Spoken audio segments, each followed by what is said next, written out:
আমাদের পুরনো বাড়িতে একটা সেগুন কাঠের চেয়ার ছিল, বেশ লম্বা হাতলওয়ালা।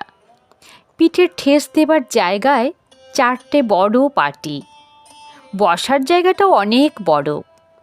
বাবা ওই জায়গাটাতে বসতেন, বসে খবরের কাগজ পড়তেন, ডায়েরি লিখতেন, হিসেব লিখতেন। বন্ধুরা কেউ এলে ওই চেয়ারে বসে গল্প করতেন। ওই চেয়ারে সকাল বিকেল বাবা চা খেতেন বসে। বর্ষার দিনে ওই চেয়ারে পা তুলে বসে মুড়ি তেলে ভাজাও খেতেন। নতুন যে ফ্ল্যাটে উঠে এসেছি এখন, তার কোনো ঘরেই চেয়ারটা ঠিকমতো রাখা যাচ্ছিল না।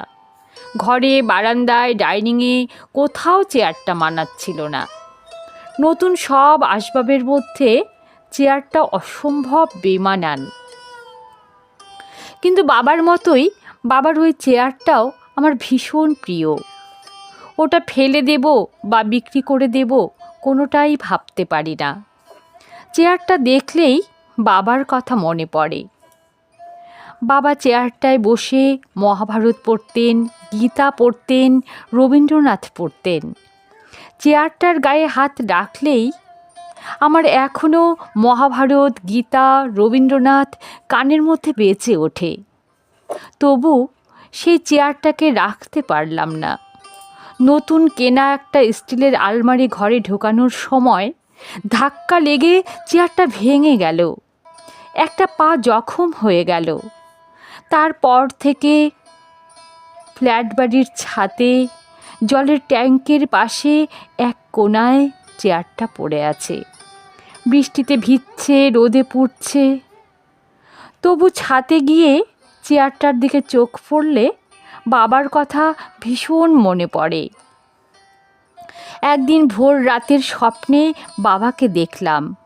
বাবা বললেন, খোকন, আমার আলমারিতে ছিল মহাভারত, ছিল গীতা, রামায়ণ, রবীন্দ্রনাথ।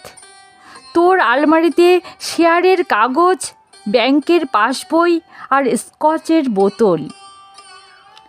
আমার খাতাপত্রে আমি লিখতাম গান, কবিতা, লিখে রাখতাম সুভাষ বোসের বক্তৃতার সারাংশ। তুই তোর নোটবুকে, ডায়েরিতে কেবল টাকার হিসেব রাখিস। খোকন, আমার চেয়ারটাতে বসে অলস মধ্যাহ্নে আমি ভাবতাম মাস্টারদার কথা, ঋষি অরবিন্দের কথা, শ্রীরামকৃষ্ণের কথা। আর ওই চেয়ারে বসে তুই এখন গল্প করিস নোংরা রাজনীতির? না খোকন, ও চেয়ার তুই ছুস না। হ্যাঁ খোকন, তুই ও চেয়ারের যোগ্য নয়। ঘুম যখন আচমকা ভেঙে গেল, দৌড়ে ছাদে গেলাম। দেখলাম চেয়ারটা আপনিই ভেঙেছে, পড়ে আছে একলা ছাদে।